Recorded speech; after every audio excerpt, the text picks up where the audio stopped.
minority, this is going to be really bad.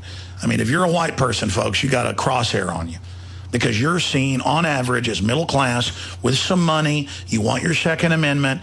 You're going to be a problem. You understand that? So we're going to be breaking that down. Doc Holliday, we only got you about 3-4 minutes in this segment, a little next segment.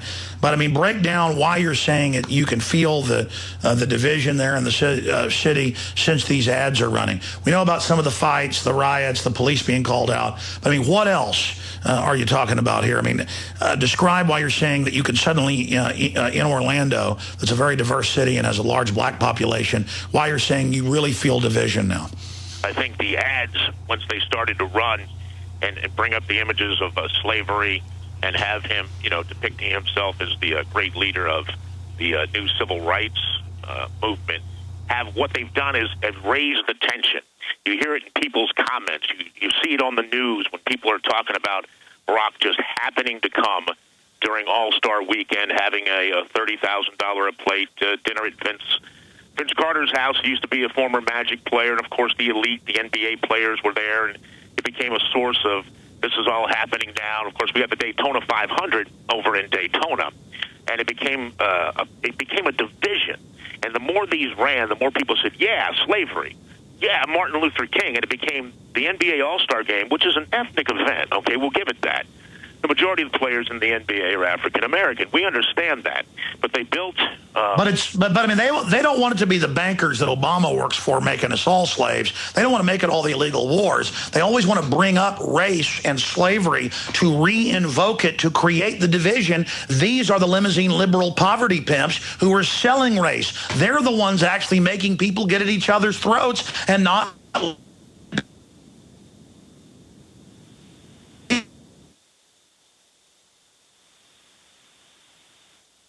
Holiday? Yeah, I'm right here. I lost you there for a second. You're absolutely right about that. What it is that the news was going, hey, Barack Obama's coming down, and he's going to be at Vince Carter's house, and it's the All-Star Game, and it's Black History Month, and it was getting tossed and tossed and tossed, and then, of course, the slavery was coming around, and they would put younger people that are easily misled on TV, and they were like, yeah, he's here to stop the slavery. He's here to stop this. He's here to celebrate. This is our town now. We've got Orlando. And, of course, Daytona, they've got all the rednecks in the races. I've never met a presidential incumbent or candidate who would turn down a chance to get in front of 150,000 people at a race, but he made simply by a vibration that was coming over the news. And then last night, the riot at the Florida Mall, which, were Obama's folks. And they were to get, I guess there were 10 pair of sneakers that were supposed to be on display with NBA. Well, I tell you what, we're about to go to break. I want to hear more about, sure. I want to hear more about what happened at the Orlando Mall when we come back in a moment. But undoubtedly, Obama himself, in private discussions has been recorded saying you got these, white, bitter, rural, bitter clingers. They want their Bibles. They want their guns. And that's why they were black and bitter clingers. The system would hate them. They want their Bibles. They want their guns. They won't buy into our New World Order fake culture, the end of the family and the disease of globalism. They're the bad guys. So I agree with you. That's what this is all about. They're running these ads where Obama is the Black Moses.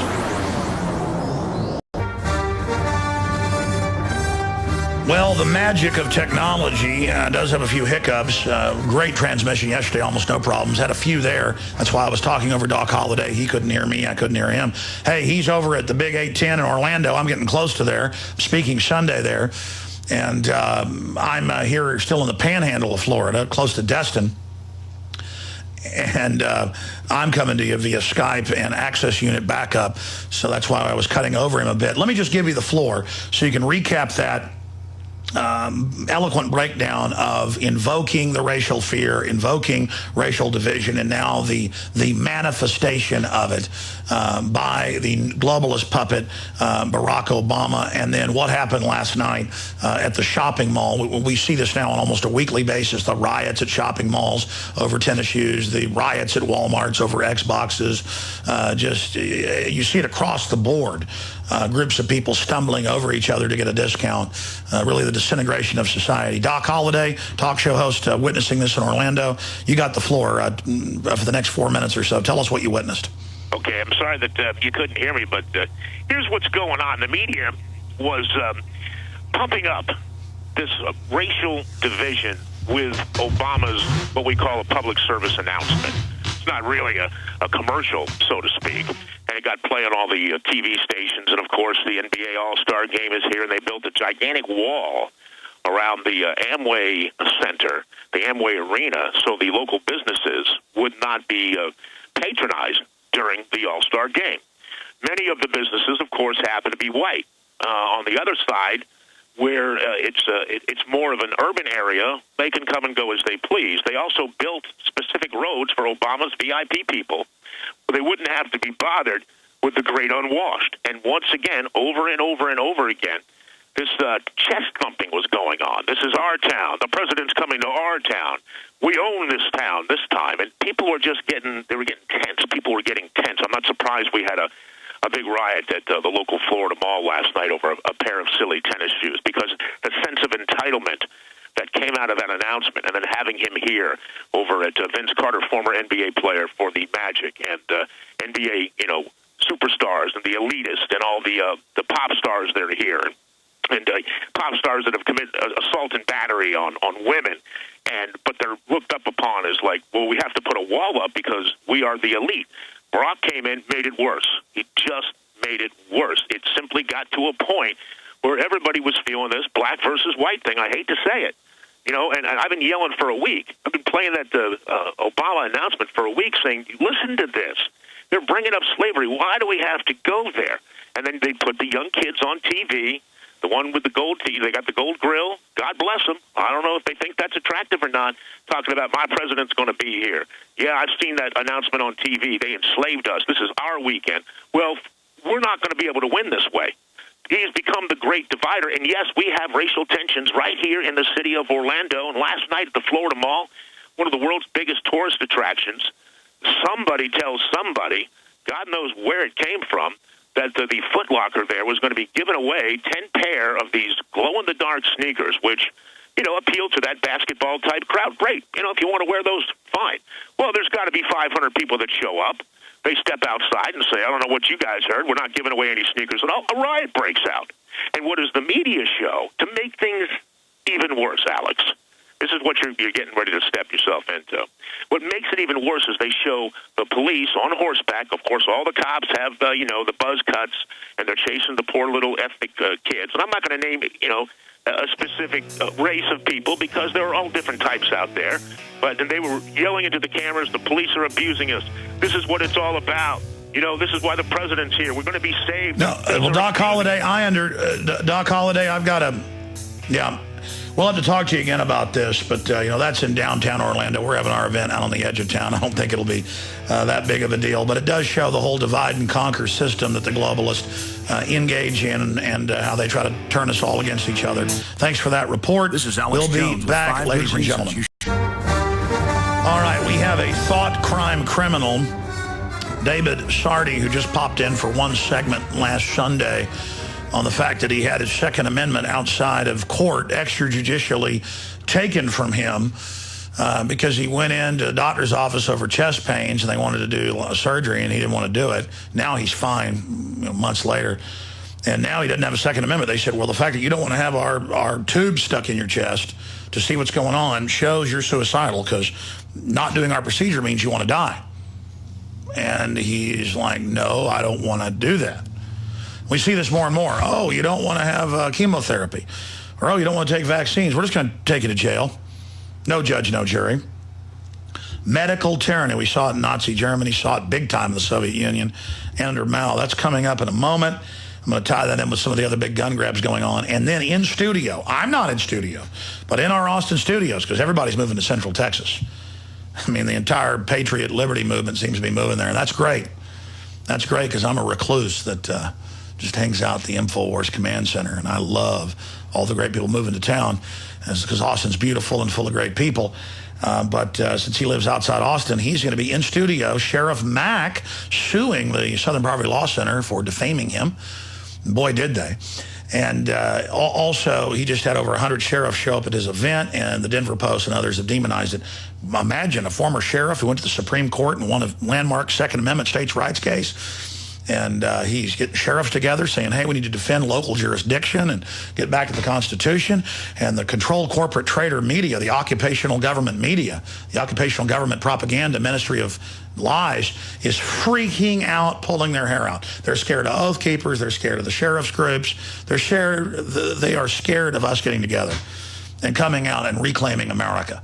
As the real Americans going, listen, traitors, listen, foreign operatives, you're not going to call us terrorists anymore. You're the terrorist.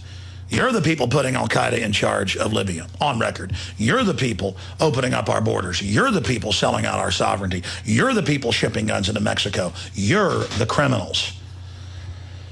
And no matter what color you are or what religion, you are under attack by these global banks. And they will try to get us fighting with each other all day. And that's the next point I want to get to, and then we're going to our guest. This minute 40 ad that looks like it's shot in the Oval Office with the American flag behind him, and it's President Obama like it's a Black History Month announcement. So it's not done like a political ad. I've never seen a president do something like this. And the whole thing is basically he's Martin Luther King. He's going to stop slavery, re-invoking racism, re-invoking old wounds, re-invoking division.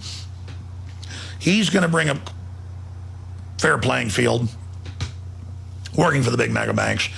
And of course, he's Martin Luther King, even though he's for secret arrest, secret torture, and the opposite, NDAA. But that he wants the churches and the church captains at the churches to organize everyone to vote for him. I mean, it's incredible. And it's being aired as a PSA. And I've confirmed, I was talking to our guest, talk show host, Doc Holliday from the Big 810 there in Orlando, one of our affiliates, and he was pointing out this is running as a commercial, and I found it on the White House website and other areas. But then I confirmed this is being aired on TV in select markets when Obama comes to town. Like a presidential announcement, like they're attacking Baghdad or something. Just a new level of criminality. Being able to have campaign ads run as PSAs when you're supposed to pay for those. This is unprecedented, and it's hiding in plain view. I've got to play this one more time because it's so outrageous. Can you catch all the points? Re-invoking race. Acting like he's a civil rights activist.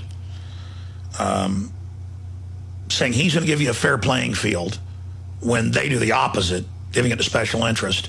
And we need to use the churches politically to get Obama elected. Here it is.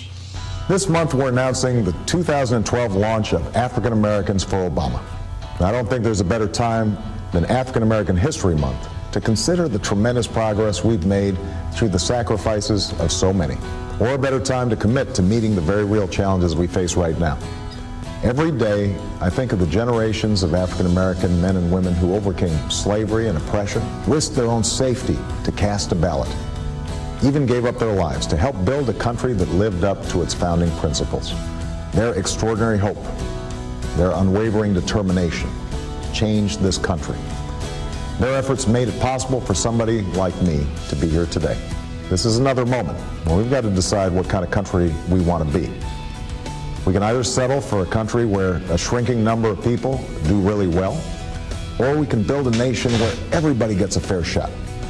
Everybody does their fair share, and everybody plays by the same rules. This campaign is powered by folks at every level, taking ownership where it matters most.